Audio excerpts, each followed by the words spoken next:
Yes चलो sir. आवाज आ रही है? हाँ यस सर।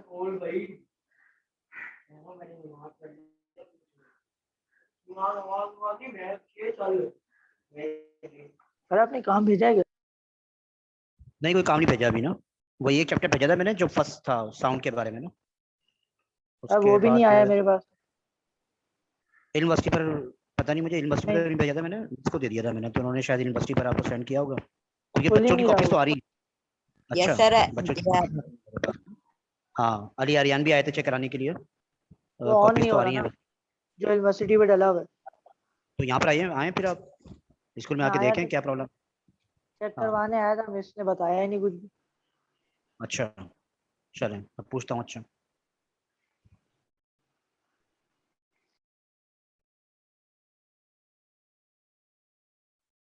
अभी मैं स्क्रीन शेयर कर रहा हूँ। इसमें देखिए चैप्टर 12 हम पढ़ रहे थे, which is the first chapter, ठीक है ना, ऑफ क्लास 10। प्रीवियस चैप्टर तो आपको पता है उस, ठीक है ना, जो सारे आप पढ़ चुके हो, 11 चैप्टर तक आपने किए थे फिजिक्स में। चैप्टर नंबर 12 से हम स्टार्ट करेंगे, और उसका नाम है साउंड एंड वेव्स ना, या वेव्स एंड साउंड के लिए। साउंड के बारे में मैंने पढ़ाया भी था, कुछ बच्चे कह रहे थे सर दोबारा बता दें, तो मैं चलें दोबारा रिपीट कर देता हूँ, ठीक है ना। साउंड एंड वेव्स के बारे में ना, यानी साउंड के बारे में कुछ चीज़ें मैं पूछ भी लूँगा आपसे, और एक बार रिपीट कर देता हूँ मैं। इसकी मैंने पीडीएफ नहीं बनाई है, लेकिन पुराना वाला मैं खोल लेता हूँ, चलो जो प्रीवियस हमने किया था वही मैं खोल देता हूँ, तो उसके अंदर मौजूद है साउंड के बारे में ना। और मैं शेयर करता हूँ स्क्रीन आपके सामने, तो चलें ये देख लेते हैं, और कुछ चीज़ें मैं और बता दूंगा अलग से। ये, और यही मैंने यही काम जो है ना, यानी ये कॉपी है, ये आपके सामने ना, स्कूल की कॉपी है बच्चे की, उसी को मैं शेयर कर रहा हूँ, और यही मैंने आपको सेंड किया था।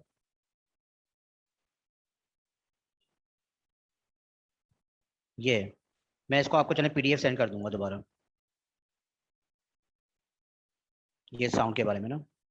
यहाँ से अगर हम देखते हैं साउंड, ठीक है ना, ये मैंने बताया भी था आपको उस दिन, और इसको अगर हम दोबारा पढ़ते हैं, साउंड क्या है?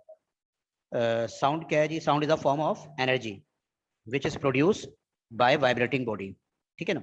यानी पहला टॉपिक हमारा क्या है? साउंड। उसके बाद वेव्स के बारे में ना। तो साउंड क्या है? Sound is a form of energy which is produce by vibrating body, ठीक है। यानी साउंड जो है वो एनर्जी एक तरह की, यानी मैं अगर बोल रहा हूँ और आप मेरी आवाज सुन रहे हैं, तो ये एनर्जी मेरे मुंह से निकल रही है ना, जो कि आप सुन रहे हैं, आपके कान तक पहुंच रही है, ठीक है ना। और विच is produce by vibrating body, ये इंपॉर्टेंट है बहुत, कि जो कि प्रोड्यूस होती है, यानी साउंड जो होती है वो प्रोड्यूस होती है कब? जब आप बॉडी को वाइब्रेट करते हो, ठीक है ना। बॉडी को वाइब्रेट करोगे तो आवाज आएगी। मैं, मेरी आवाज अगर आपको आ रही है, इसका मतलब मेरा बॉडी जो है वाइब्रेट हो रहा है, जिससे मेरा वाइब्रेट हो रहा है,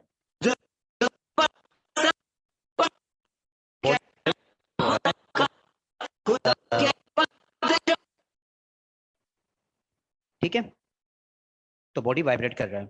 अच्छा, अब इसमें दूसरी चीज, तो ये डिफिनेशन हो गई। अच्छा, साउंड के बारे, एनर्जी के बारे में आपको एक चीज मैं और बता दूं, आपको पता भी होगा कि एक आपने लॉ पढ़ा था चैप्टर नंबर 8 में, फिजिक्स में ना, चैप्टर नंबर 8, उसमें था कि energy can neither be created nor be destroyed, ठीक है ना। एनर्जी को ना पैदा कर सकते हैं, ये mass of, law of conservation of mass भी था इस तरह का, और law of conservation of energy भी था चैप्टर नंबर 8 के अंदर फिजिक्स में ना, ठीक है।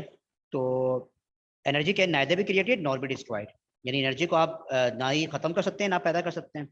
तो अगर साउंड जो है वो एनर्जी है, तो इसको आप खत्म नहीं कर सकते, ठीक है ना। इसको आप चाह रहे हैं, यानी आप बोल रहे हैं जो बातें, जितनी बातें आप कर रहे हैं, तो वो जमा हो रही हैं, इसका मतलब स्टोर हो रही हैं, वो खत्म नहीं हो रही, वो जाया नहीं हो रही है, या आपकी आवाज़ें जमा हो रही हैं कहीं ना कहीं, ठीक है ना। यानी आज से 50 साल पहले और 1400 साल पहले या उससे पहले के जो लोग थे, जिंदा थे, वो जो बातें करते थे, उनकी आवाज़ें भी सारी महफूज हैं, ठीक है ना। और ये हमारा पॉइंट, हमारा भी यही है, हमारा ईमान है, एतकाद है कि सारी आवाज़ें क्या है? जमा हो रही हैं। आप देखें ना, साइंस आज कितनी तरक्की कर ली है साइंस ने। जब साइंस ये काम कर सकती है कि आवाज़ों को जमा कर सकती है, तो क्या अल्लाह ताला नहीं कर सकता? आप यूट्यूब पर जाएं, और पुराने जो भी हैं म्यूजिकल, यानी गाने वाने हैं या कोई भी है, 30 साल पुराना रिकॉर्ड गानों का, 40 साल पुरानी मूवी, कायदे आज़म के ज़माने की यानी मूवीज़, उनकी तहरीक पाकिस्तान में खदमात जो भी हैं, चलते हुए कायदे आज़म जो चल रहे हैं और तकारीरें कर रहे हैं, वो सारी चीज़ें आपको जो है वो महफूज मिलेंगी ना।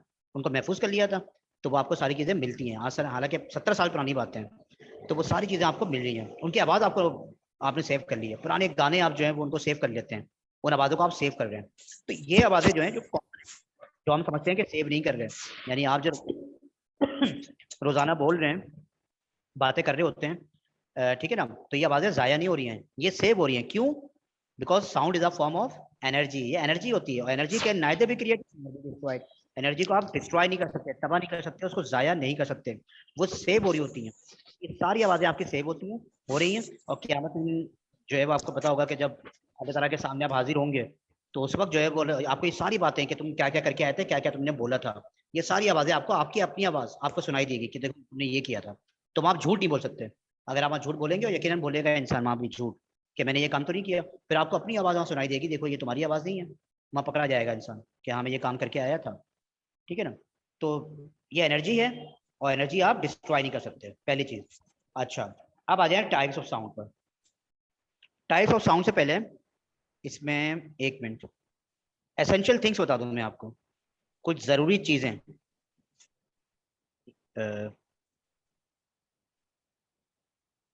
ये लास्ट पेज है शायद ना, चलें इसको देख लेते हैं, मैं ऐसे ही बता देता हूँ आपको ना। अच्छा, essential things for the production and propagation of sound, ठीक है ना। क्या मतलब है? देखिए, साउंड के प्रोड्यूस होने के लिए ना, ये इंपॉर्टेंट टॉपिक है बहुत, साउंड को पैदा करने के लिए और साउंड की प्रोपेगेशन के लिए, प्रोपेगेट कहते हैं फैलाना, साउंड के फैलाने के लिए, आवाज को फैलने के लिए और आवाज पैदा करने के लिए चार चीजें बहुत इंपॉर्टेंट होती हैं। वो चार चीजें अगर होंगी तो आवाज पैदा भी होगी और फैलेगी भी, अदरवाइज ये काम नहीं होगा ना। वो चार चीजें क्या हैं? जी ईमान, मैं, ठीक है बेटा, कोशिश करें कि खामोशी से सुने ना आप। नाम आ रहा है आपका, जो आप कर रही है ना, नाम आ रहा है। अच्छा जी, तो इसका मैं बता देता हूँ आपको ना, चार चीजें कौन कौन सी हैं। Number 1, vibrating body. एक मिनट, ईमान फातिमा, अब्दुल मुईज हैं, अब्दुल्ला हैं, अली आर्यान हैं, कासिम है, याया है, ढाका सेकेंडरी स्कूल, ठीक है। चलें जी, एक मिनट, मैं इसमें एक मीटिंग सेटिंग, चलें, ठीक है। अच्छा, वो चार चीजें कौन सी हैं जो जरूरी है किसके लिए? प्रोडक्शन के लिए और प्रोपेगेशन के लिए साउंड की। Number 1, vibrating body. पहली चीज, बॉडी का वाइब्रेट होना जरूरी है, ये पहली चीज है ना, जो कि जरूरी है, एसेंशियल है। किसके लिए? प्रोडक्शन के लिए, साउंड के प्रोडक्शन के लिए, ठीक है ना। अच्छा, वाइब्रेटिंग बॉडी, ये तो मैंने आपको बताया भी है, डिफिनेशन के अंदर भी है कि बॉडी का वाइब्रेट होना जरूरी है। अगर आप चाहते हैं साउंड प्रोड्यूस हो तो बॉडी का वाइब्रेट होना जरूरी है। जब तक बॉडी वाइब्रेट नहीं होगा तो आवाज नहीं पैदा होगी। अब ये बैठे में आप हल्का सा जहाँ बैठे में उस जगह को मारेंगे तो आपको आवाज महसूस होगी। अगर आप किसी रोड के पास रहते हैं तो बहुत सारी आवाजें आपको आ रही होंगी ट्रैफिक की ना, और म्यूजिक है या कहना चाहिए जो ट्रैफिक का शोर है, ठीक है ना, हॉर्न की आवाज आ रही होगी आपको, ठीक है ना। ये सारी आवाजें आपको आ रही हैं बिकॉज बॉडी वाइब्रेट कर रहा है, इसका मतलब है बॉडी वाइब्रेट कर रहा होगा तो आपको आवाज आ रही होगी। गाड़ी जब चलती है ना, उसकी आवाज भी आती है क्योंकि वो गाड़ी वाइब्रेट कर रही होती है। तो वाइब्रेशन बहुत जरूरी है, विदाउट वाइब्रेशन साउंड प्रोड्यूस नहीं होता। अच्छा, सेकंड, सेकंड क्या है? मीडियम, ठीक है। मीडियम क्या होता है जी? मीडियम का मतलब कोई वास्ता, कोई जरिया। ये किस लिए जरूरी है? मीडियम में एग्जांपल देता हूँ, ये किस चीज के लिए जरूरी है? ये साउंड को फैलाने के लिए जरूरी है, साउंड को फैलाने के लिए, ठीक है ना, उसकी प्रोडक्शन के लिए नहीं, फैलाने के लिए। विदाउट मीडियम साउंड फैल नहीं सकती, ठीक है ना। अब मीडियम से क्या मुराद है? हवा जैसे, हवा चलेगी तो आपको आवाज आएगी, ठीक है ना। अब अगर आप बैठे हुए हैं, आपको आवाजें आ रही हैं गाड़ियों के चलने की, तो ये हवा के जरिए, शोर के जरिए, ठीक है ना, वो आवाज आप तक आती है। यानी वो आवाज जो ट्रैफिक की है, वो वेव्स, आपको पता है ना, आपके आसपास बहुत सारी वेव्स हैं, उन पर ट्रैवल करके, जो कि इनविजिबल हैं, नजर नहीं आती हैं, उन पे ट्रैवल करके बैठ कर जो है वो आपके कान तक पहुंचती है, फिर आप वो सुनते हो। अगर हवा नहीं होगी तो लाजमी है वेव जो है वो ट्रैवल नहीं कर सकती, ठीक है ना। आप देखा होगा बारिश के मौसम में, बारिशों के मौसम में सिग्नल्स नहीं आते सही, सिग्नल्स आप जो है वो टेलीफोन के सिग्नल्स, नेट के सिग्नल्स साफ नहीं आते। उसकी वजह क्या होती है? बेटा कोई सवाल है तो आप कर लें, आप मैसेज कर दें, ज़्यादा अच्छा है ना जी, मैसेज कर लीजिएगा। अच्छा, तो सिग्नल्स जो है वो साफ नहीं आते, उसकी वजह ये कि बारिश से क्या होती है, वेव्स डिस्टर्ब होती हैं, जो आपके इर्द गिर्द वेव्स हैं वो डिस्टर्ब होती हैं। तो डिस्टर्ब होने की वजह से क्या है, वो लाजमी है बिल्कुल जो इन्वायरमेंट क्लियर नहीं है, लिहाजा ट्रैवल नहीं कर पाती है, तो आवाज़ भी साफ नहीं आती है। मोबाइल का मसला होता है, मोबाइल के सिग्नल साफ नहीं आ रहे, आवाज़ क्लियर नहीं आ रही, क्योंकि इन्वायरमेंट सही नहीं है। जो बारिश का मौसम है, लाजमी बारिश हो रही है तो वेव डिस्टर्ब हो जाती है। आइडियल माहौल क्या है? जैसे आजकल है, धूप निकली हुई है, हवा चल रही है, तो सिग्नल बिल्कुल क्लियर होते हैं, आवाज़ बिल्कुल क्लियर आती है और नेट के सिग्नल्स भी बिल्कुल क्लियर आ रहे होते हैं। तो मीडियम जो है बहुत ज़रूरी है किसके लिए? प्रोपेगेशन के लिए, उसके लिए, है ना। अच्छा, फ्रीक्वेंसी पर आ जाएं, वो है बैंक, ठीक है। क्वालिटी इस पर आ जाएं, इसके बाद आप फ्रीक्वेंसी पर आ जाएं, फ्रीक्वेंसी पर आ जाएं, ठीक है। अच्छा, फ्रीक्वेंसी थर्ड ये पॉइंट है ना। देखिए, फ्रीक्वेंसी का होना बहुत ज़रूरी होता है किसके लिए? प्रोडक्शन के लिए, प्रोडक्शन के लिए फ्रीक्वेंसी का होना ज़रूरी है, ठीक है ना। अच्छा, कैसे? देखिए, फ्रीक्वेंसी मैच करती है ना, तो उसके बाद आवाज़ सुनाई देती है। अगर मैं बोल रहा हूँ आपको मेरी आवाज़ आ रही है, तो इसका मतलब फ्रीक्वेंसी मैच कर रही है। आप भी ह्यूमन बीइंग है एज अ, ठीक है ना, आप इंसान है, मैं भी इंसान हूँ, हमारी फ्रीक्वेंसी मैच कर रही है, ठीक है ना। फ्रीक्वेंसी का मैच होना बहुत ज़रूरी है। बहुत सारी आवाज़ें, ठीक है, आपको नहीं आती, जैसे चूंटी चल रही है, चूंटी चल रही है, छोटी चीज़ है, वो सही है, लेकिन आप उसके करीब भी जाओगे जब भी आपको उसके चलने की आवाज़ नहीं आएगी, है ना। उसकी बजाय उसकी फ्रीक्वेंसी मैच नहीं कर रही है। और इस तरह बहुत सारे जानवर हैं, मैं बताऊंगा बाद में आगे, कि उनकी आवाज़ भी आपको नहीं सुनाई देगी, हालांकि बोल रहे होते हैं, बिकॉज फ्रीक्वेंसी मैच नहीं कर रही है। तो फ्रीक्वेंसी का मैच होना जरूरी है, फ्रीक्वेंसी मैच करेगी तो आवाज़ आएगी। ये एफएम होते हैं, एफएम अगर आप मोबाइल पे भी देखें तो FM 101, FM 100, ये 100 क्या होता है? ये फ्रीक्वेंसी होती है उसकी, यानी आप उसकी ट्यूनिंग करते हैं रेडियो की, और वो ट्यूनिंग करके 100 पे जैसे ही आएगा आपको आवाज़ सुनाई देगी। वरना ट्यूनिंग अगर आप नहीं करेंगे, उसकी फ्रीक्वेंसी मैच नहीं करेगी, तो आपको आवाज़ नहीं आएगी। फिर आप आगे बढ़ते हैं, 101 आ जाएगा, 102 आ जाएगा, 103 भी है FM, तो 103 पर नया नई आवाज़ आपको आएगी, नया चैनल है ये, तो वो आपको आवाज़ आएगी, ठीक है। तो फ्रीक्वेंसी का मैच होना भी बहुत ज़रूरी होता है, जो तीसरी चीज़ है, जो कि मैच होना बहुत ज़रूरी है, फ्रीक्वेंसी। अच्छा, इसके बाद क्या है? रिसीवर। रिसीवर का बता दूं मैं आपको, ठीक है। रिसीवर के अंदर, रिसीवर का मतलब क्या है? रिसीव करने का आला, इक्विपमेंट, ठीक है ना। यानी आपका बॉडी वाइब्रेट भी है, बॉडी वाइब्रेट भी कर रहा है, मीडियम भी मौजूद है, हवा भी मौजूद है, यानी फ्रीक्वेंसी भी सही है, मैच कर गई है, लेकिन फिर भी आपको आवाज जो है वो सुनाई नहीं दे रही। इसका मतलब है रिसीवर, ठीक है ना। यानी रिसीव करने का आला, यानी कान, कान काम नहीं कर रहा। आपने देखा होगा ना, बहुत से लोग कान काम नहीं करते हैं, तो आवाज नहीं आती है, इन्वायरमेंट भी है, सब कुछ है, फिर भी आवाज नहीं आ रही। तो रिसीवर का होना बहुत जरूरी है, जो पिक करेगा आवाज। तो आवाज पिक ही नहीं कर रहे आप, तो आपको आवाज सुनाई नहीं देगी। तो ये चार चीजें जो है बहुत इंपॉर्टेंट हैं, इन चारों के नाम याद कर लो आप। बॉडी यानी vibrating body, medium and frequency, और रिसीवर, ठीक है ना। ये चार चीजें हैं which are very important for the production and propagation of sound, ठीक है ना। ये ध्यान में रखिएगा, ये चारों चीजों के मैंने बताया आपको, इनको याद कर लीजिएगा ना आप लाजमी, इन चारों के नाम। और ये मैंने सेंड भी किया है आपको, PDF भी सेंड किया है, मैं आपको दोबारा कोशिश करता हूँ सेंड कर दूँ ना, ताकि जिन बच्चों ने नहीं किया है काम तो वो कर लें। अच्छा, अब आ जाए इसके टाइप्स के ऊपर ना, टाइप्स पर आ जाए साउंड की। There are 2 types of sound, ठीक है। और इसमें आ जाए, मैंने बताई थी पहले भी आपको, म्यूजिकल साउंड और noise. These are the 2 important types of the sound, ठीक है।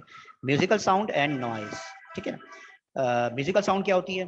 The sound which produce pleasant effect on the air is called musical sound, ठीक है ना। यानी वो आवाजें जिनको सुनकर आपको अच्छा लगे, खुशगवार एहसास हो, ठीक है ना, उनको आप क्या कहते हैं? म्यूजिकल साउंड कहते हैं, उनको आप म्यूजिकल साउंड कहते हैं, ठीक है ना। यानी वो आवाजें जो सुनकर आपको अच्छा लगे, जैसे बहुत सारे गुलकार हैं अच्छा गाते हैं, जो प्रोफेशनल हैं वो अच्छा गाते हैं बहुत, तो उनके गाने या उनकी गजल वो सुनकर आपको अच्छा लगता है। इसके अलावा नाती होती हैं, बहुत से लोग अच्छी नात पढ़ते हैं, वो उनको गाने के बजाय नाते सुनने में अच्छा लगता है। अगर कोई अच्छी आवाज में नात पढ़ रहा है तो आपको अच्छा लगेगा, ठीक है ना। तो हम कहेंगे जनाब के ये म्यूजिकल साउंड है, क्योंकि आपको अच्छा लग रहा है। हर एक का अपना अपना मिजाज होता है ना, बहुत से लोगों को गाने अच्छे नहीं लगते हैं, ठीक है ना, तो उन्हें नातें अच्छी लगती हैं, तो वो सही है, उनके लिए वो म्यूजिकल साउंड है। जिनको गाने अच्छे लगते हैं उनके लिए वो म्यूजिकल साउंड है, वो आवाज उनके लिए अच्छी है, ठीक है ना। बहुत से लोग गाना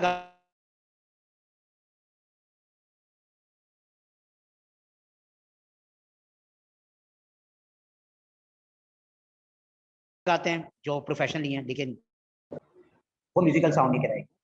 जो अच्छी लगे आपको उनको आप म्यूजिकल साउंड कहते हैं, ये ध्यान में रखिए। अच्छा, एक मिनट, ठीक है। अच्छा, अब इसमें एग्जाम्पल ले सकते हैं बहुत सारी आप, जैसे कोई अच्छा गाना गा रहा है, कोई अच्छी नाच पढ़ रहा है, कोयल की आवाज, ठीक है ना, कोयल की आवाज हो गई, ये सब क्या है? म्यूजिकल साउंड, इनको आप म्यूजिकल साउंड कहते हैं। और भी आपकी जो चॉइस है, ये आप पर डिपेंड करता है कि आपको कौन सी आवाजें अच्छी लगती हैं। जो आवाज़ें आपको अच्छी लगती हैं वो सब म्यूजिकल साउंड, उसमें आप कोई सी भी एग्जाम्पल दें। अब आ जाए नॉइस के ऊपर, ठीक है। नॉइस में इसका उल्टा करते हैं आप, इसका रेसिप्रोकल, इसका उलट करते हैं, इन्वर्स करते हैं, तो वो नॉइस कहलाएंगे। यानी वो आवाज़ें जिनको सुन के आपको ना खुशगवार एहसास हो, sound which here which produce unpleasant, वहाँ लिखा था प्लेजेंट, यहाँ पर unpleasant effect on the year is called noise. यानी वो आवाज़ें जिनको सुनकर आपको अच्छा महसूस ना हो, खुशगवार एहसास ना हो, गुस्सा है, ठीक है ना। नॉइस का मतलब क्या होता है? नॉइस का मतलब शोर। तो लाजमी शोर किसको अच्छा लगता है, चाहे वो क्लास में हो रहा हो, चाहे घर के अंदर हो रहा हो, या बाहर अगर एकदम शोर होता है, ये भी शोर है। यानी जो ट्रैफिक जा रही है, हॉर्न बज रहे हैं मुसलसल और गाड़ियाँ गुजर रही हैं, तो ये शोर है। तो हर बंदा को ये आवाज़ अच्छी नहीं लगती है, ठीक है ना, डिस्टर्बेंस होती है। जो लोग रोड के पास रहते हैं तो उनको आदत हो जाती है, लेकिन जो नहीं रहते तो उनको ये बुरा लगता है। खिड़कियाँ बंद कर लेते हैं, विंडो को क्लोज कर लेते हैं, दरवाजे बंद कर लेते हैं, ताकि आवाज़ ना आए, कोई ना सुकून। तो सुकून होता है तो फिर आपको अच्छा भी लगता है। तो नॉइस का मतलब शोर। अब वो शोर की कोई भी टाइप हो सकती है ना, जैसे ट्रैफिक का शोर है, ठीक है ना, कहीं हॉर्न बज रहा है वो शोर है, कहीं जलसा हो रहा है, कहीं गाने बज रहे हैं ऊंची आवाज़ में, ये भी एक तरह का शोर है। ये आपको अच्छा नहीं लगेंगे, है ना।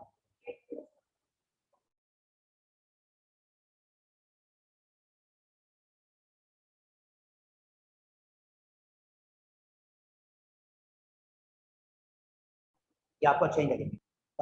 जैसे कुत्ते की आवाज़ है, ठीक है ना, कुत्ते की आवाज़ है, गधे की आवाज़ है, ये आवाज़ें किसी को पसंद नहीं होती। कहीं कुत्ता अगर भौंक रहा है, ठीक है, तो उसको फौरन मार के भगाते हैं आपको, क्योंकि आवाज़ें पसंद नहीं है, आपको डिस्टर्ब कर रही होती है। गधे की आवाज़ भी डिस्टर्ब करती है, ठीक है ना। तो ये आवाज़ें कुछ हैं। कौवे की आवाज़ है, घर में अगर आ जाए तो आप उसको फौरन भगाते हैं यार, ठीक है। तो ये कुछ आवाज़ें हैं जो कि किसी को पसंद नहीं होती ना, तो इनको आप नॉइस कहते हैं। ये सारी आवाज़ें जो है वो नॉइस कहलाएंगी ना, इनको आप नॉइस कहेंगे। अच्छा, तो म्यूजिकल साउंड और नॉइस। तो म्यूजिकल साउंड कौन सी है जी, मैं बता दूं एक बार दोबारा आपको। वो आवाज़ें जो आपको अच्छी लगें उन्हें आप म्यूजिकल साउंड कहेंगे, और वो आवाज़ें जो कि आपको अच्छी महसूस ना हो उनको आप क्या कहेंगे? हाँ, उनको आप जो है वो नॉइस कहेंगे, ठीक है ना। तो ये कुछ चीज़ें हैं, इनको आप ध्यान में रखिएगा। अब हम आगे बढ़ते हैं थोड़ा सा, और इसमें आप आ जाएं आप इसकी म्यूजिकल साउंड की कैरेक्टरिस्टिक्स। म्यूजिकल साउंड की कैरेक्टरिस्टिक्स पर, ठीक है ना, ये हम पढ़ते हैं फिर याद रखते हैं आज ना। ये दोबारा एक बार रिपीट कर रहा हूँ मैं, ठीक है। अच्छा, म्यूजिकल साउंड की कैरेक्टरिस्टिक्स हैं, तीन इसकी कैरेक्टरिस्टिक्स हैं: लाउडनेस, पिच और quality. Loudness, pitch and quality, these are the characteristics of musical sound, ठीक है ना। यानी देखिए, म्यूजिकल साउंड जो होती है ना, ये कोई आम साउंड नहीं होती है। म्यूजिकल साउंड का मतलब अच्छी आवाज़, और अच्छी आवाज़ हर किसी की नहीं होती है। यानी कोई अच्छा गा रहा है अगर, तो ये म्यूजिकल साउंड कहलाएगी। इसकी कैरेक्टरिस्टिक्स हैं, खसूसियात हैं, इनको बाकायदा सीखा जाता है। आपको पता है ना, अगर आप गाना या नाच हैं तो आपको किसी की जो है वो, आपको कोई उस्ताद होगा, कोई टीचर होगा, उससे आप सीखेंगे। ये गाने के जो होते हैं बाकायदा इसकी क्लासेस होती हैं। आप कहीं जाएंगे पाकिस्तान में, इंडिया के अंदर बाकायदा क्लासेस होती हैं, इसके राग होते हैं, किताबें होती हैं, वो सब आप जो है वो कर रहे होते हैं, उनको सीख रहे होते हैं। फिर कहीं जाकर आपकी आवाज़ में बैठ जाए, तो नेचुरली आपकी आवाज़ अच्छी होनी चाहिए। फिर आप उसको सीख भी रहे होते हैं तो आवाज़ आपकी अच्छी हो जाती है। तो म्यूजिकल साउंड की कैरेक्टरिस्टिक्स है, लेकिन नॉइस की कोई कैरेक्टरिस्टिक्स नहीं है। नॉइस नॉइस का आपको सीखने की जरूरत नहीं है। शोर तो शोर होता है, उसमें आपको कोई तरतीब की जरूरत नहीं है कि कोई खास किसी में आप बोलोगे तो नॉइस बनेगी।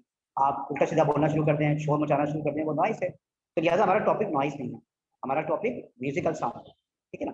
क्योंकि आगे जाकर म्यूजिकल साउंड के बारे में पढ़ेंगे ना। नॉइस खत्म हो गया, लेकिन इसका वजूद है, शोर होता है, हकीकत है ये। तो लिहाजा हमने इसको डिस्कस किया है थोड़ा सा।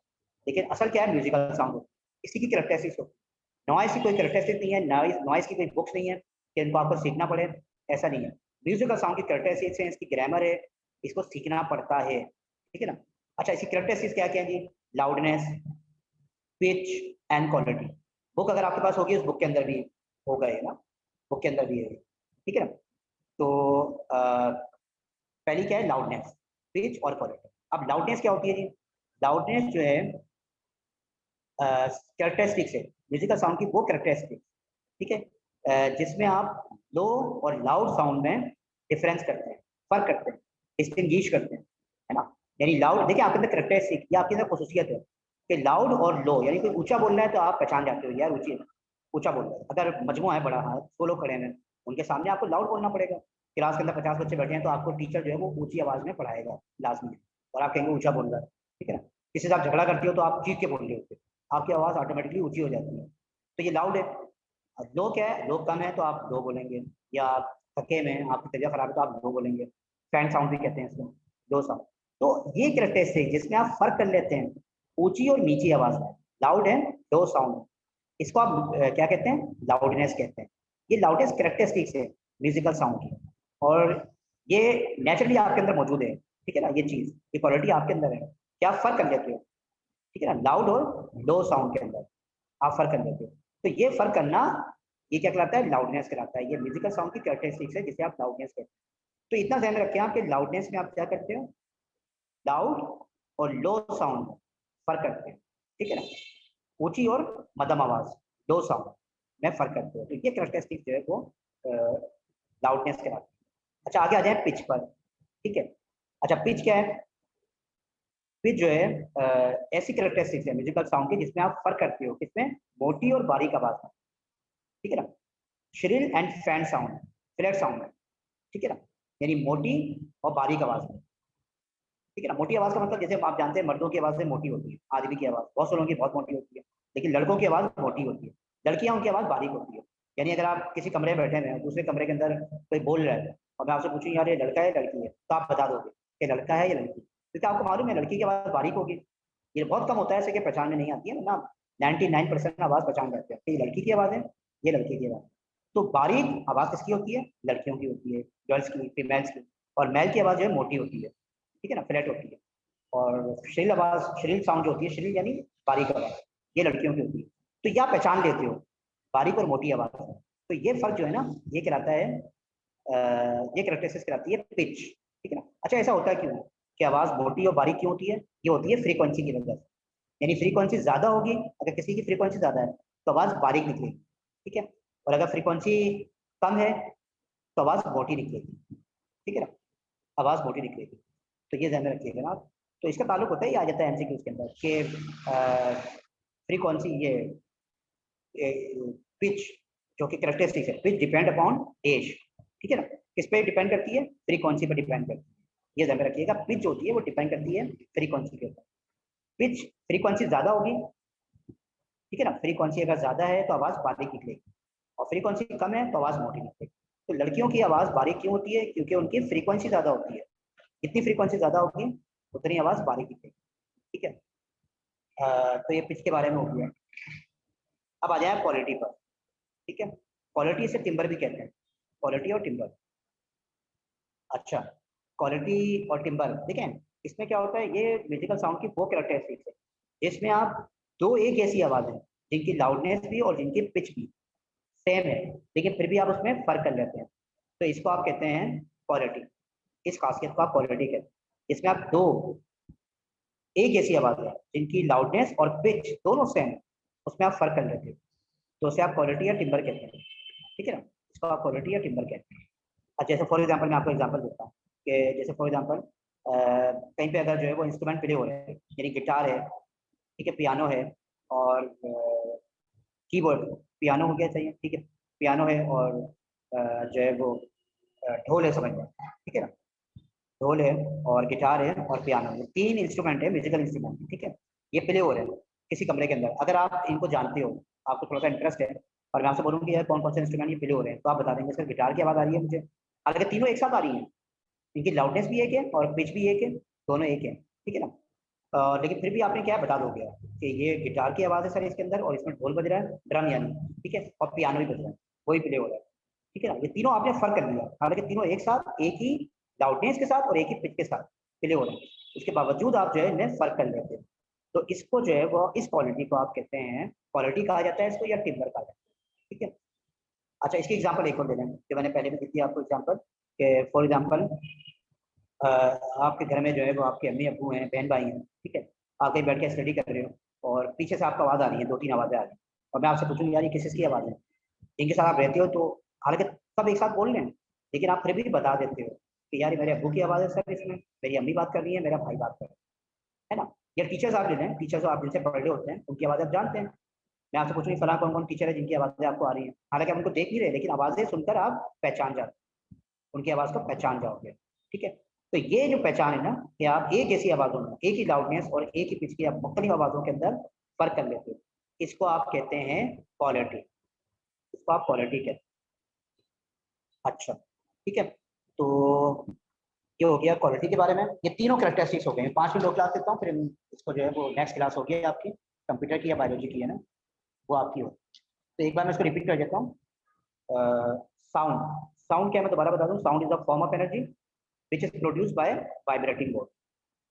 Sound is a form of energy, ठीक है ना, ये साउंड जो है वो एनर्जी के एक टाइप है जो कि प्रोड्यूस होती है बॉडी को वाइब्रेट करने से। इसकी दो टाइप्स होती है, म्यूजिकल साउंड और नॉइज। म्यूजिकल साउंड और नॉइज, ठीक है।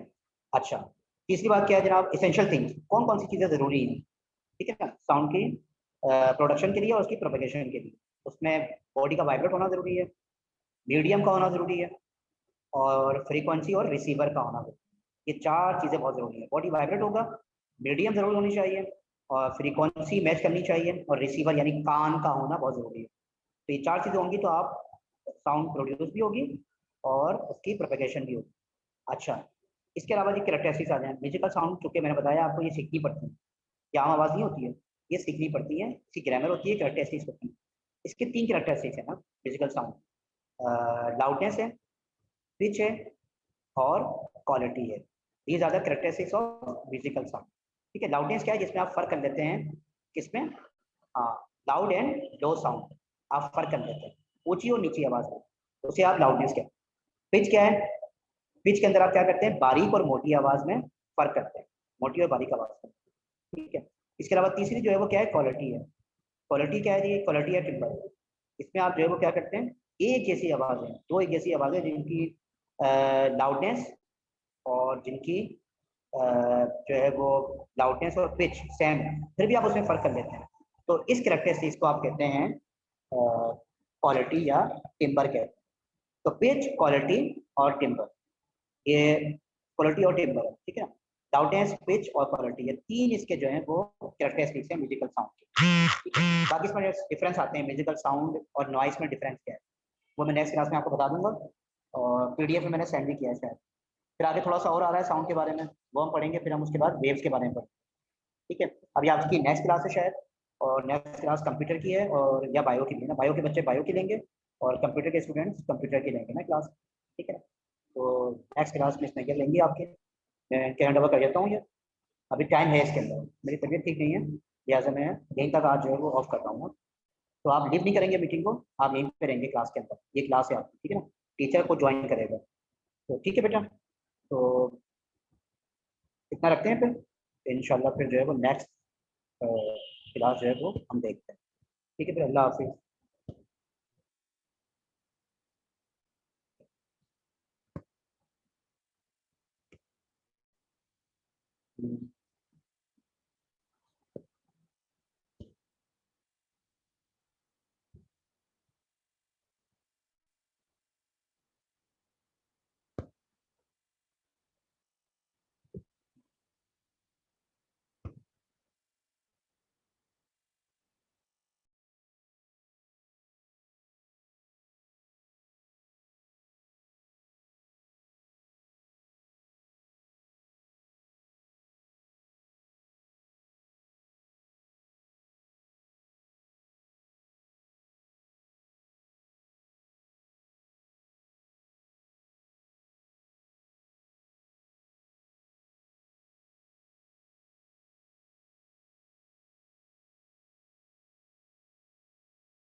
अस्सलाम वालेकुम।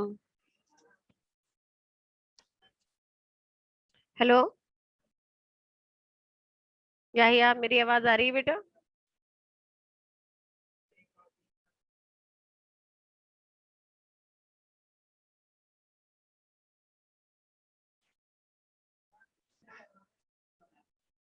याहिया, मेरी आवाज आ रही है बेटा?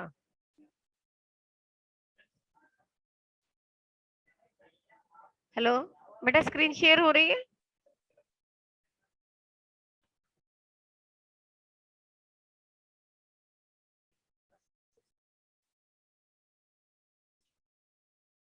हेलो, आवाज आ गई बेटा मेरी? हेलो मोइस, मेरी आवाज आ रही है? किसी को मेरी आवाज नहीं आ रही है, जबकि अनम्यूट है सब, मैं तो म्यूट किया हुआ है। हाँ, मेरी आवाज तो आ रही है, मुझे किसी वजह से आया ना। मोइस बेटा, मेरी आवाज आ रही है आपको? जी मिस आ रही है। जी मिस आ रही है। ओके आपने ओके। आपने अनम्यूट किया हुआ था, अच्छा म्यूट भाई, किया हुआ था मैंने।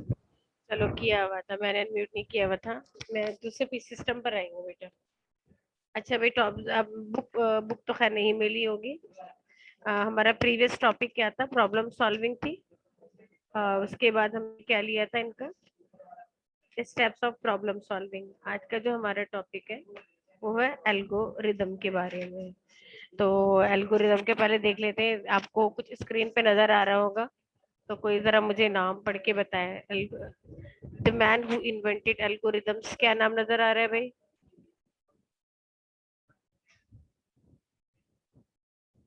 जी, एलन ट्यूरिंग। आया समझ में? अच्छा, कुछ चीजें ना जरा लिखते जाइएगा। मॉडर्न साइंस, हम मॉडर्न कंप्यूटर साइंस की बात करेंगे कि जी एल्गोरिदम ये वो शख्स है जिन्होंने सबसे पहले डिजाइन किया, या कह लें उन्होंने कॉन्सेप्ट दिया था 1936 में। क्लियर है? लिख रहे हैं मुइस कहीं बेटा आप? या लिख रहे हैं? ओ मिस। चलिए भाई, एल्गोरिदम ये वो शख्स है जिन्होंने एल्गोरिदम को डिजाइन किया, एलन ट्यूरिंग। इन्होंने सबसे पहले हमें एल्गोरिदम का कॉन्सेप्ट दिया था 1936 में। अपने दौर की फेमस मशीन इनकी ट्यूरिंग थी, जिसको उन्होंने बनाया था। एलेंजो चेरिस लैम्बर्टा कैलिस में इस तरीक़ेकार को सॉर्ट आउट किया था जिससे मॉडर्न साइंस कंप्यूटर का रास्ता हमवार हुआ था। क्लियर है? एल्गोरिदम एक सेट है स्टेप्स का जिसमें हम प्रॉब्लम को सॉल्व कर सकते हैं या करते हैं। क्लियर? अच्छा जी, अब जरा सा आसान वर्डिंग में हो जाए ये बात। अच्छा, किसी को समझ में नहीं आया तो मुझे बता दीजिएगा। या थोड़ा एल्गोरिदम पढ़ के बताइएगा बेटा, फर्स्ट लाइन। जी मुइस, मेरी आवाज आ रही है?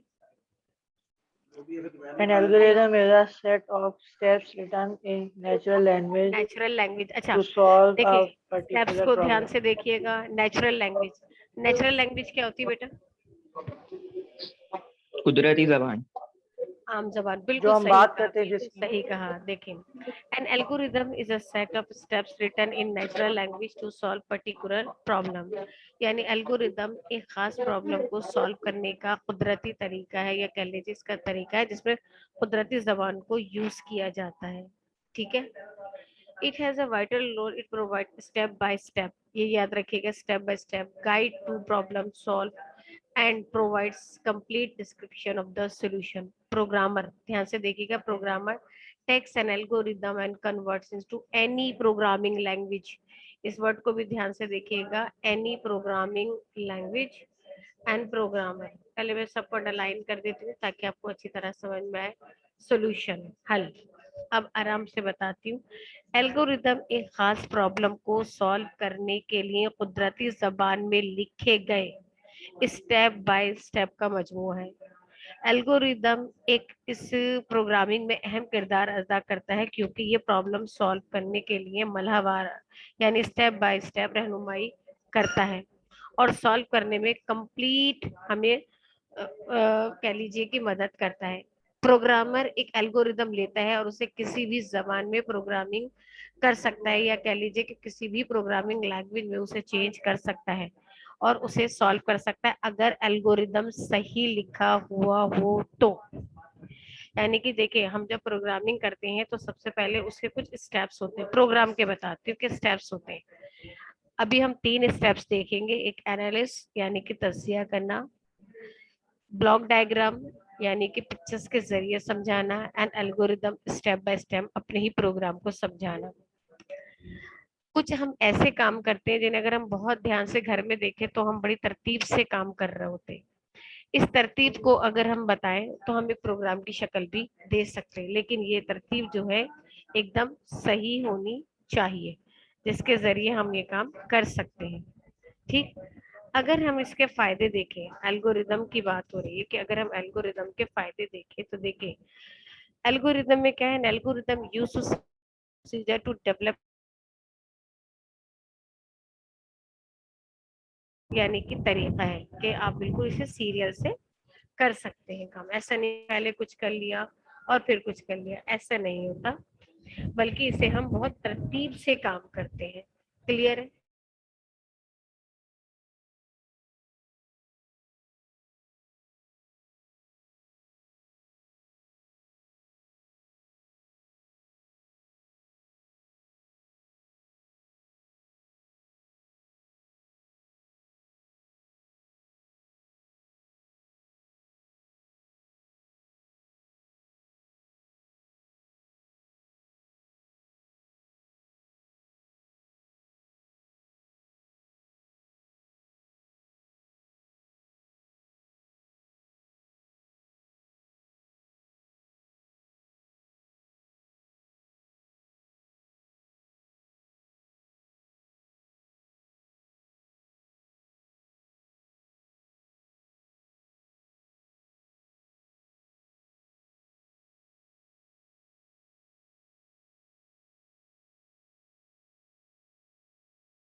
हेलो बेटा, मेरी आवाज आ रही है आपको?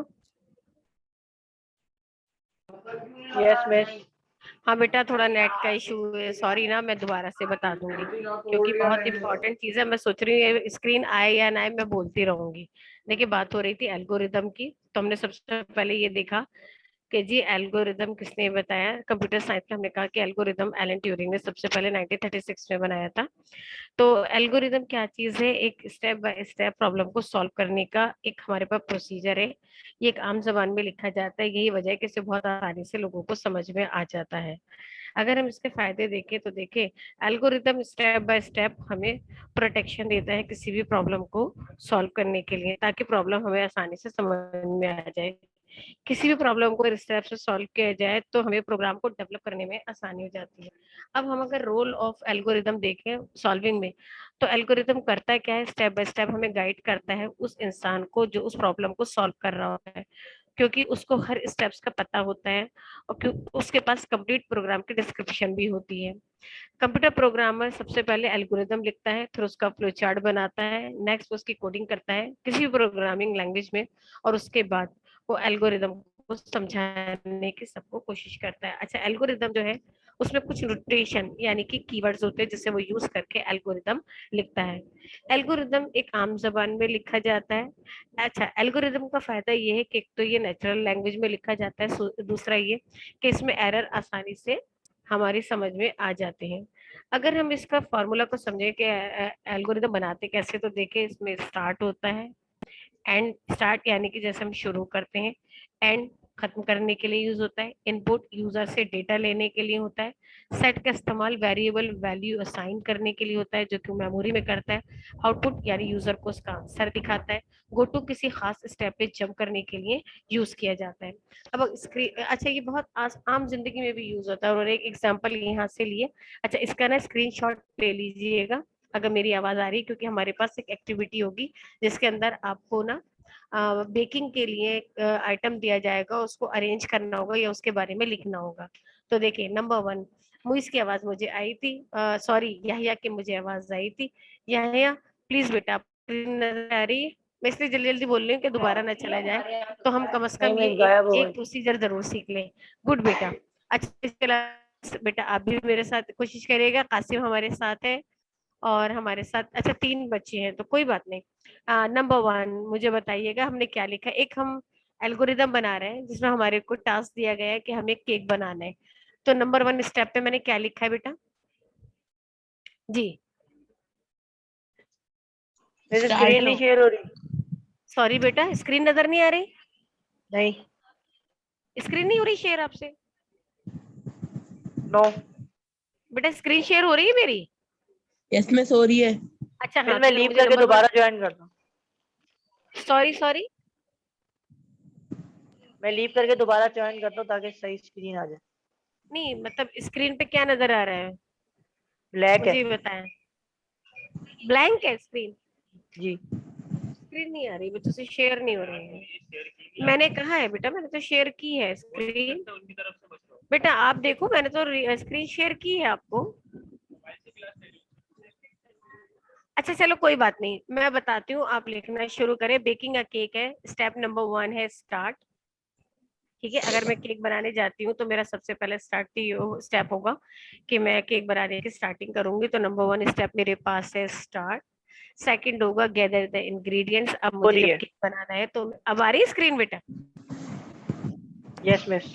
हाँ, तो देखिए अब मैं क्या करूंगी, सेकंड स्टेप पर ये पूरा आप लिख, आप साथ साथ लिखते रहें क्योंकि ये आगे आपकी एक्टिविटी है, इसलिए मैं चाह रही हूँ कि आप मेरे साथ साथ लिख लें। नंबर 1 हमारे पास पहला स्टेप है स्टार्ट। सेकंड पर स्टेप है मेरे पास गैदर द इंग्रेडिएंट्स। नंबर 3 है mix together the ingredients to make a batter.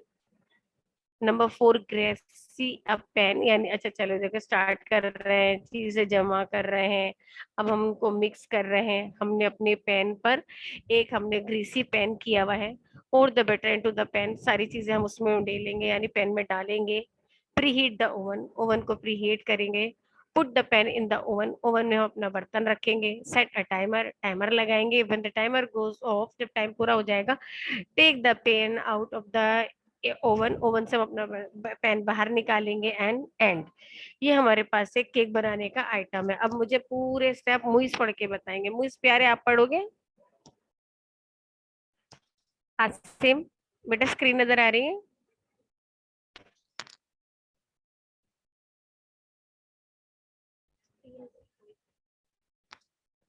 जी बेटा,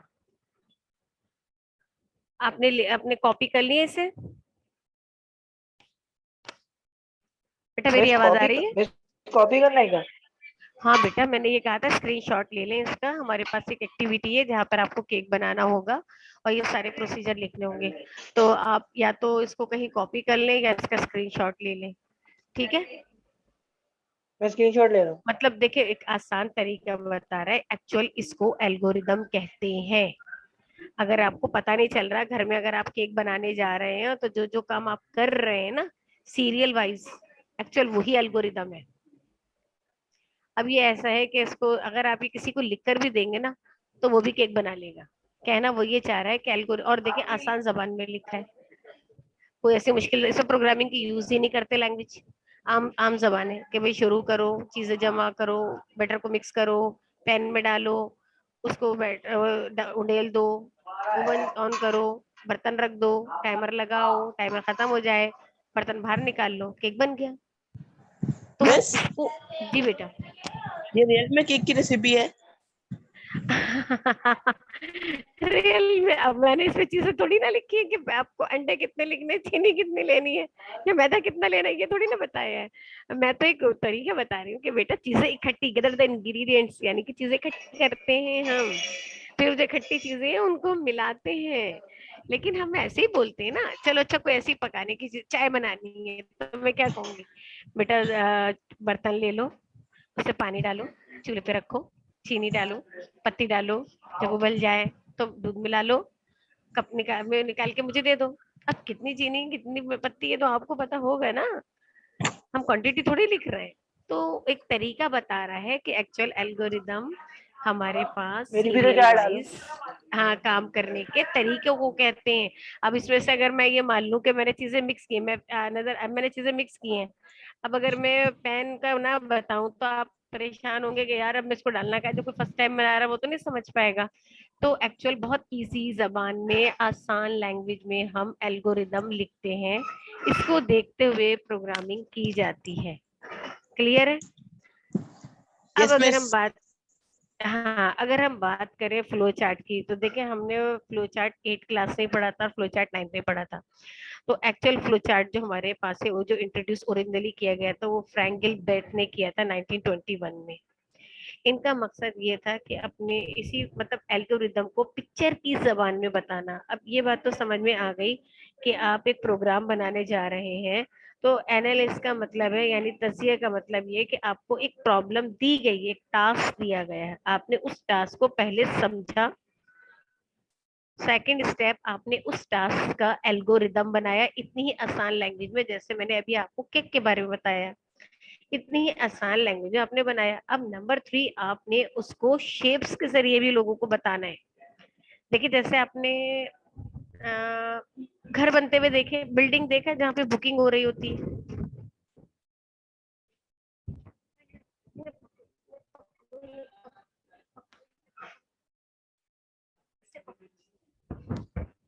देखा है बेटा आपने? बैग रख लो, बैग यहाँ रख लो बेटा, समझे तुम मेरी बात? किसी ने घर फ्लैट बनते हुए देखे, डेमो में देखे, वो के अंदर हमारे रखा हुआ होता है, बिल्डिंग टाइप की बनी हुई होती है थर्माकोल की, देखा है? Yes miss. छोटी यस छोटी मिस। गाड़ियां बनी हुई होती हैं, छोटी छोटी गाड़ियां बनी हुई होती हैं। एक्चुअल वो आपको ब्लूप्रिंट बता रहे होता होते है। हैं कि भाई ये ऐसा बनेगा, नीचे शॉप्स बनी हुई होती हैं, ट्री लगा हुआ है, गाड़ियां बनी हुई हैं। तो क्या हो रहा है कि वो बता रहे होते हैं। तो यहाँ पर भी क्या हुआ कि पिक्टोरियल रिप्रेजेंटेशन, यानी कि पिक की जबान में आपको प्रोग्राम समझाया जाता है, जिसे हम फ्लो चार्ट कहते हैं। Flow chart is a graphical representation to your programme.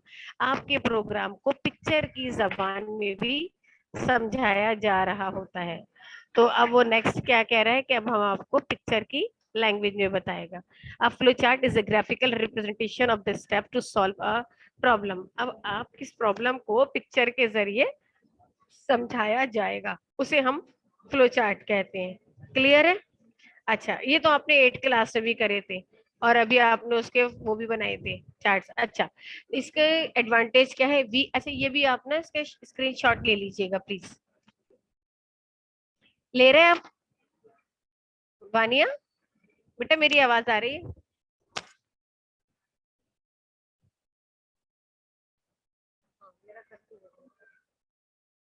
जी बेटा। मुइज, मेरी आवाज आ रही है?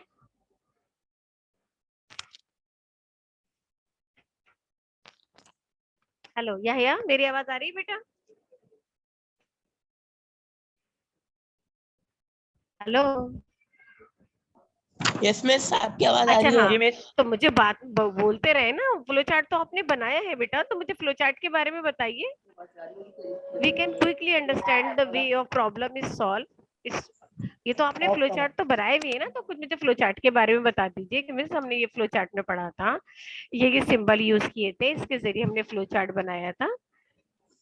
जी, flow chart is a graphical representation of your program या टू योर प्रोग्राम। अपने प्रोग्राम को फ्लो चार्ट के जरिए समझाते हैं। अच्छा जी, ये फ्लो चार्ट आपने देखा हुआ है। मुझे ये नंबर ये बताइए किस चीज का बॉक्स है? फर्स्ट पे किस चीज का बॉक्स आ रहा है बेटा? जी, टर्मिनल। Very good. वानिया की आवाज आई है। टर्मिनल हमारे पास है। देखिए भाई, इस चैप्टर में भी हमारे पास फ्लो चार्ट है। अब लिहाजा दोबारा से अब उसको कोशिश मत करिएगा, कोई नहीं भूले। अभी आप रिसेंटली बनाकर आ रहे हैं टर्मिनल। ओके बेटा, टर्मिनल किस काम में आता है?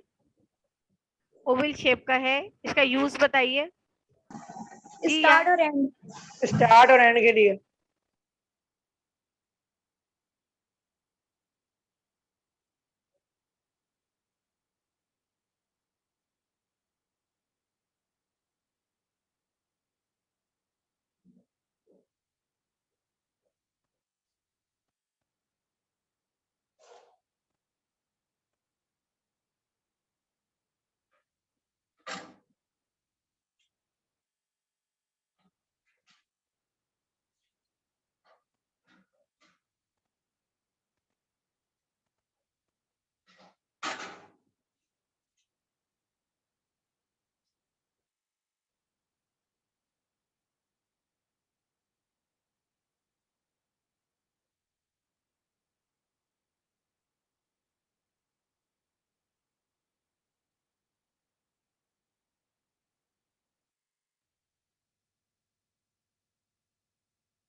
कौन है बे?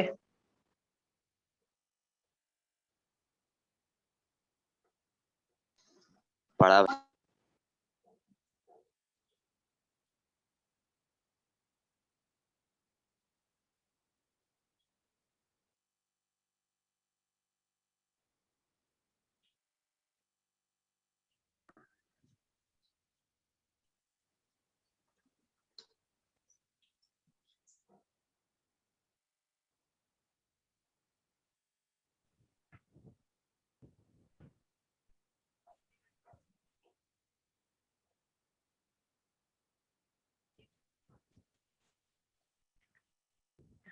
जी बेटा, स्क्रीन शेयर हो रही है?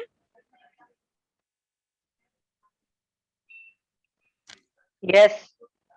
बेटा आज नेट इशू है, मैं बस क्या बोलूँ। आप टेंशन न लें, जब आप लोग क्लास में आएंगे ना, मैं शुरू से स्टार्ट लूंगी। ठीक है? चाहे हम जल्दी जल्दी करेंगे, लेकिन कंप्लीट रिवीजन।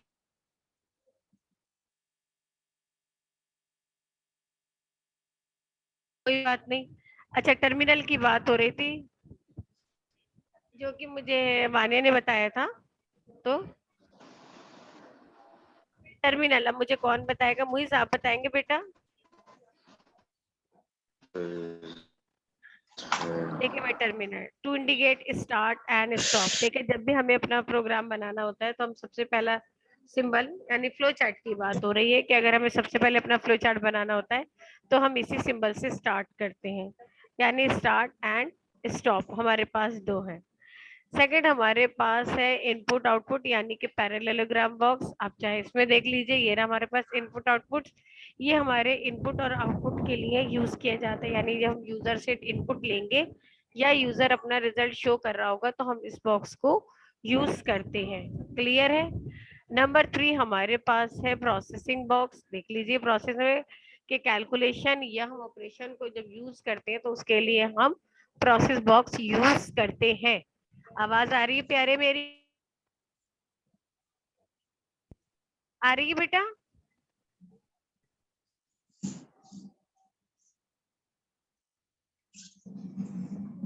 नेक्स्ट हमारे पास है, देखिए इसमें डिसीजन बॉक्स नजर आ रहा होगा आपको डायमंड शेप का, इसे हम कहते हैं डिसीजन बॉक्स। ये रहा, जो कि हमारी कंडीशन को रिप्रेजेंट करता है, ट्रू और फॉल्स हमारे पास होगा। ठीक, अच्छा हम अपने यहाँ खैर मैंने कनेक्टर का यूज नहीं करा, हमारे पास यहाँ दो कनेक्टर है, ऑन पेज और ऑफ पेज। अगर आपको एक पेज से दूसरे पेज पे जंप करना है तो आप ऑफ पेज कनेक्टर यूज करते हैं, लेकिन अगर आप अपने ही पेज पे रहते हुए अगेन फ्लो चार्ट बनाना चाहते हैं तो हम यूज करते हैं ऑन पेज कनेक्टर। अब हमारे पास फ्लो लाइन, ये की इम्पोर्टेंट है, हमारे पास फ्लो लाइन ये हर एक सिंबल से दूसरे सिंबल्स को कनेक्ट करने के लिए यूज की जाती है, जिस तरह की आप पिक्चर में देख रहे होंगे एरो लाइन। आ रहा है नजर बेटा? जी बेटा आ रहा है? या वानिया बेटा आ रहा है नजर? Yes miss. अच्छा ये हमारे पास है एरो लाइंस। ओके चले, अब अगर फ्लो चार्ट या एल्गोरिदम से पूछना है तो बेटा आप पूछ लीजिए, वरना फिर मैं आगे चलती हूँ। बीच बीच में से ब्रेक तो हो ही गया है। जी बेटा जी चले। नेक्स्ट कुछ हमारे पास डिफरेंसेस है एल्गोरिदम और फ्लो चार्ट के बारे में, जिसमें हमारे पास सबसे पहला है algorithm is step by step solution of problem, यानी एल्गोरिदम एक मसले के हल का तरतीब से, मतलब एल्गोरिदम एक मसले का जो अभी हल निकालेंगे वो उसका हमें तरतीब में इसका हल होना चाहिए। जबकि फ्लो चार्ट के बारे में कह रहा है कि फ्लो चार्ट मुख्तलिफ शेप्स का में एक डायग्राम बनाता है जो प्रोसेसिंग सिस्टम के जरिए डेटा के फ्लो को जाहिर करता है, डेटा को बताता है। Next algorithm text is used, algorithm में आपने देखा है टेक्स्ट को यूज किया जाता है, जबकि फ्लो चार्ट में सिंबल्स और शेप्स को यूज किया जाता है। एल्गोरिदम को आसानी से डीबग किया जा सकता है, एल्गोरिदम को आसानी से डीबग किया जा सकता है, जबकि फ्लो चार्ट में जरा डीबगिंग मुश्किल हो जाती है, उसे समझना पड़ता है कि क्या हो रहा है। एल्गोरिदम में किसी कानून की इजाजत नहीं है, मतलब आप आराम से जैसे भी चाहे बना सकते हैं, जबकि फ्लो चार्ट में आपको उसके कवायद पर अमल करना पड़ता है। ठीक है, ये कुछ हमारे पास डिफरेंसेस था, इसका जरा पिक ले लीजिएगा, ये जरा स्क्रीनशॉट ले लें, ये आपको लिखना पड़ेगा। क्लियर है? ओके अब जरा सी काम की बात हो जाए। वानिया बेटा आपने काम स्टार्ट किया है क्या? जी मिस मैंने काम देखा तो था, कल यूनिवर्सिटी पे आ चुका है, लेकिन मिस मैं हाँ अभी नहीं कर रही हूँ। पिछली दफा भी जल्दी काम कर लिया था तो वो सब हाँ रिड्यूस हो चुका है। हाँ, ये ठीक करा, ये ठीक करा, लेकिन बेटा अब ना बिल्कुल, लेकिन ये बात सही कह रही है, चलो मंडे से तो हम आ ही रहे हैं तो अपने ही सामने मैं काम स्टार्ट करवाऊंगी, लेकिन हमारे पास वो बिल्कुल सही काम है। लेकिन आप जब सामने आएंगे, जहाँ इतना वेट कर लिया तो वहां और सही, इतना ज्यादा इसमें क्वेश्चन भी नहीं है, तो हम उसी वीक में एक चैप्टर कंप्लीट कर लेंगे। ये बात वानिया ने बिल्कुल सही कही कि लास्ट टाइम प्रॉब्लम था, और अभी कॉपी स्टार्टिंग का तरीका, कितने चैप्टर लेने हैं, मिड टर्म फाइनल टर्म हम वो भी लिखेंगे। ठीक है बिल्कुल सही। एंड मुइज बेटा आपने काम किया हुआ है? मिस मैंने जो एक पेज आज आपने दिया मुइज था की वो आवाज पूरा नहीं आ उतार रही, लिया। मुइज क्या हुआ बेटा? मेरे लग हलक रहा में है बहुत मुइज नेट मोटा के छाला जाने से हुआ थोड़ा हुआ है। डिस्टर्ब है या थोड़ा सा गुस्सा हो गए क्या मुइज?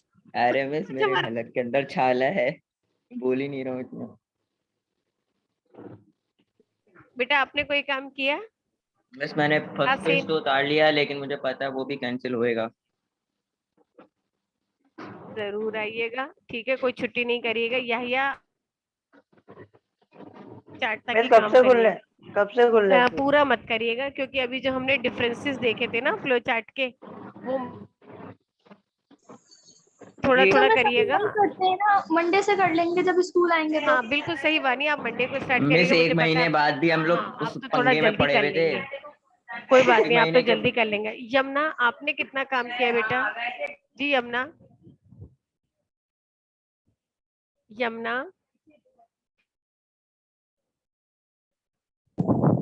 जी मिस। अच्छा चलो, चले इंशाल्लाह फिर मंडे ही मुलाकात होगी, तब हम काम देखेंगे कि क्या हो रहा है। और और भी बच्चे चलो आ जाएंगे जब भी बात करते हैं, फिर अभी तो बार बार बात हो जाएगी। ठीक है, चले बेटा, अल्लाह हाफिज। अस्सलाम वालेकुम। अल्लाह